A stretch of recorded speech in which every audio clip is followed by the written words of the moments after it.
Good morning student. Let's start today's class. Question number 1. Solve and check result 3x is equals to 2x plus 18.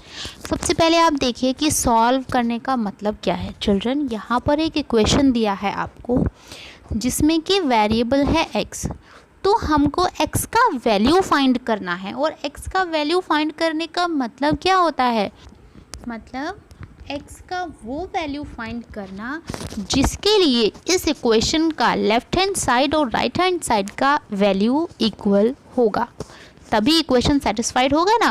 Because left hand side is equals to right hand side given है ना, तो x का value रखने के बाद right hand side और left hand side का value will be equal, or in another term I can say that equation will be satisfied। बच्चों ये सब मैंने आपको समझाने के लिए बोला है। आप अभी इन शॉर्ट इतना भी समझ सकते हैं कि इक्वेशन को सॉल्व करने का मतलब है x का वैल्यू फाइंड करना, जिस वैल्यू से LHS एंड RHS इक्वल आते हैं, यानी कि इक्वेशन सेटिस्फाई होती है। Clear?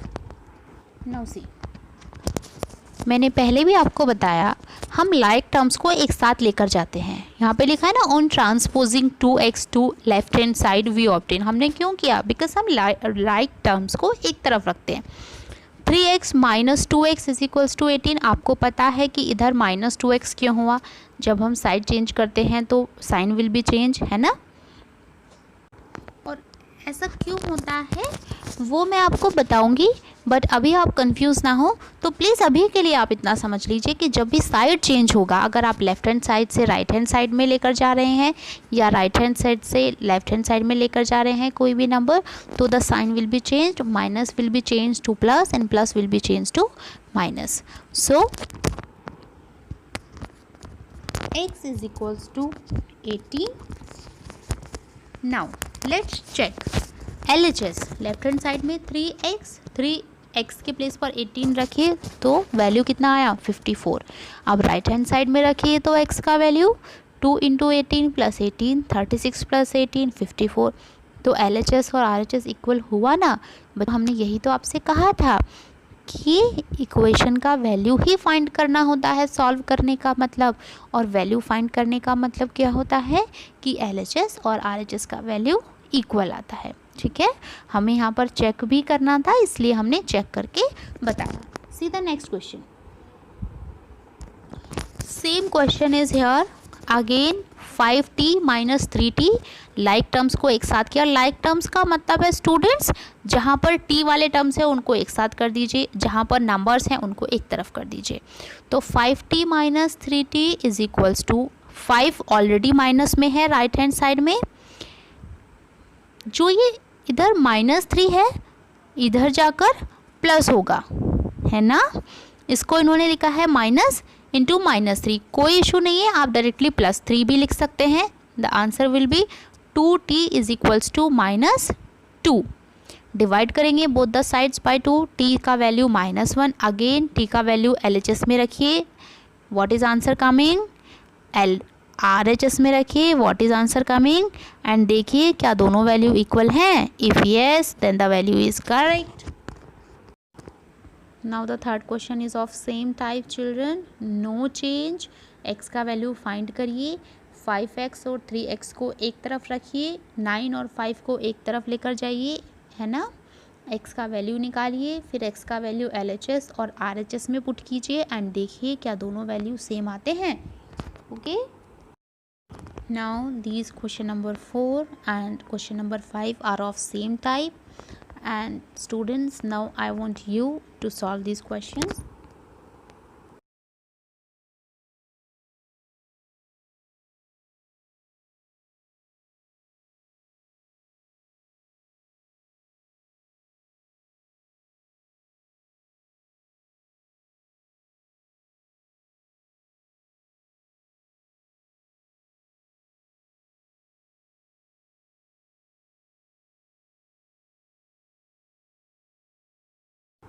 Now see this question number 6.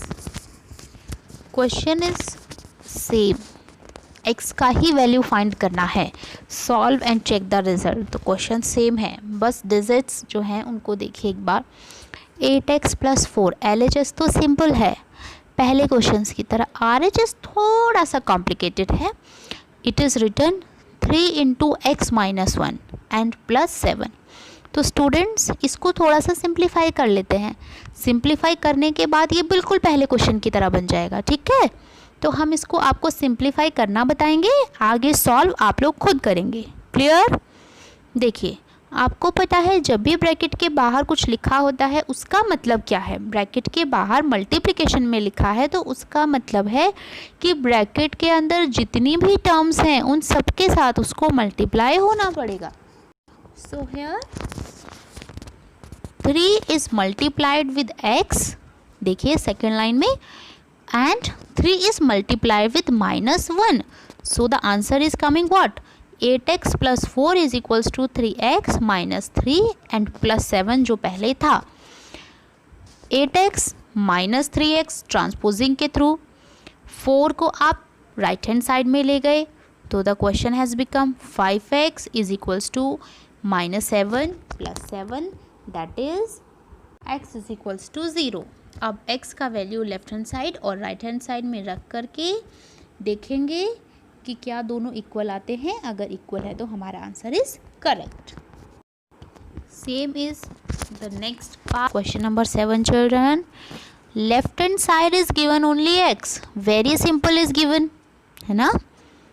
The right hand side is given as 4/5 × x + 10। हम इसको सिंप्लीफाई करने के लिए क्या कर सकते हैं, देखिए right hand side is divided by 5 ना। सो अगर हम दोनों साइड्स को 5 के साथ मल्टीप्लाई कर दें तो लेफ्ट हैंड साइड देखिए 5 × x will become 5x is equals to, लिखा है ना यहाँ पर, multiplying both the sides by 5 we obtain 5x is equals to, 5 divide में है, 5 डिवाइड 5 मल्टीप्लाई तो that will be giving 1। So 4 × 1 is equals to 4 × x + 10, that would become in the third line देखिए 5x is equals to 4x + 40। क्यों? क्योंकि 4 का multiply x में भी होगा एंड 10 में भी, ठीक है चिल्ड्रन। सो अभी इक्वेशन क्या बन गया है, ट्रांसपोजिंग के बाद 5x - 4x is equals to 40, that means x is equals to 40। अभी लेफ्ट हैंड साइड में तो सिर्फ x है तो left hand side is 40 and right hand side में भी x का वैल्यू रखिए बच्चों। 4/5 × 40 + 10 would become 50 and 5 would cut 50 10 times, तो 4 × 10 will be coming 40। So LHS RHS equal। See this 7th part, यहाँ भी x वाले टर्म्स को एक साथ ले लीजिए। ट्रांसपोजिंग लिखा है, देखिए क्या लिखा है नेक्स्ट लाइन में, ट्रांसपोजिंग के बाद 2x/3 - 7x/15 is equals to 3 - 1। तो लेफ्ट हैंड साइड को आप कैसे सॉल्व करेंगे students, 3 and 15 denominator is not equal, तो डिनोमिनेटर को इक्वल बनाना पड़ेगा। LCM लेंगे अगर आप, सो दैट वुड बिकम 15, है ना। नाउ डिनोमिनेटर में गिवन है 3, तो आप 3 से 15 को कट कीजिए, answer is coming 5 and that 5 would be multiply with the numerator that is 2x, that's why यहाँ लिखा है 5 × 2x। Okay children, in the next term 15 लिखा है, 15 से 15 को कट करेंगे तो 1 आएगा और 1 का मल्टीप्लाई न्यूमरेटर 7x के साथ करेंगे तो सिर्फ 7x आएगा, इसलिए 5 × 2x - 7x upon 15 is equals to 2। 3x upon 15 is equals to 2, that means x upon 5 is equals to 2। x का वैल्यू 10, LHS RHS में रखिए and both will be coming the same.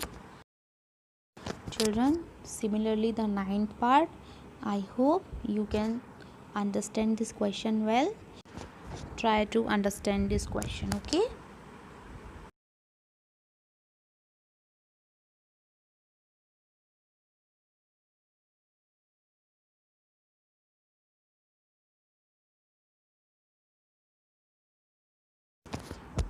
The last question is 3m is equals to 5m minus 8 upon 5. Students, very easy question is given here. 3m minus 5m transposing के बाद is equals to minus 8 upon 5. Minus 2m is equals to minus 8 upon 5. Minus 2m क्यों आया बच्चों? Because 3m minus 5m subtract तो करना है, मगर 5m is greater number than 3m and this 5 is given in minus. This 5m has minus sign, तो जो भी नंबर ग्रेटर होता है बच्चों साइन उसका आता है, ठीक है, इसलिए माइनस 2m है. Then minus minus both the sides dividing by -2. so left hand side में सिर्फ m and right hand side में आपने -2 से डिवाइड किया तो माइनस से minus cut and 8 will be divided as 4 upon 5. So m का वैल्यू LHS में रखिए. 3 इंटू m का मतलब 3 इंटू 4 अपॉन 5 RHS में रखिए and both are coming same. That's it.